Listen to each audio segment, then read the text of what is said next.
চালিয়েও মানুষের আকাঙ্ক্ষাকে তারা দমিয়ে রাখতে পারেন।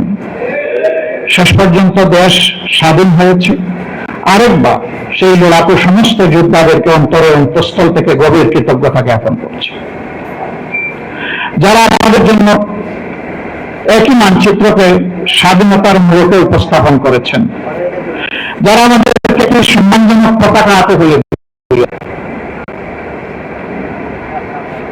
এই পতাকা এবং মানচিত্রের হাত ধরে বাংলাদেশটা বদলে যাওয়া উচিত ছিল, কিন্তু না, বিটল পরিবর্তন হয়েছে, ভিতরের জিনিস পরিবর্তন হয়নি।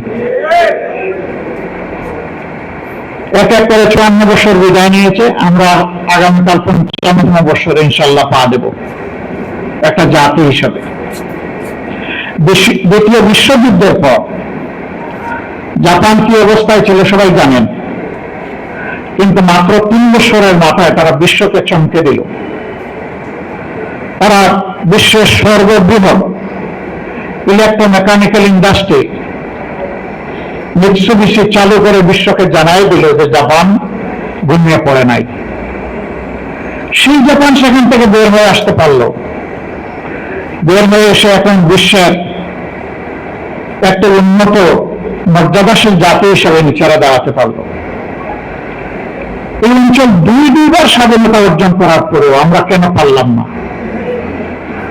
এই না পারার কারণ আমাদের সাধারণ জনগণ নয়, এই না পারার কারণ হচ্ছে নেতৃত্বের ব্যর্থতা, লোভ, অদূরদর্শিতা এবং সীমাহীন দুর্নীতি। দুর্নীতি শুধু টাকা পয়সা হাত মারলে হয় না, হ্যাঁ এটাও দুর্নীতি।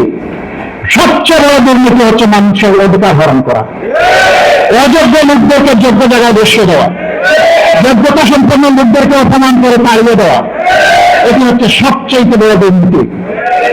দুর্নীতির এই বিষবাষ্প যতক্ষণ পর্যন্ত সমাজ থেকে বিদায় না নেবে, আমাদের সমাজ স্বাধীনতার কাঙ্ক্ষিত সুফল ভোগ করতে পারবে না।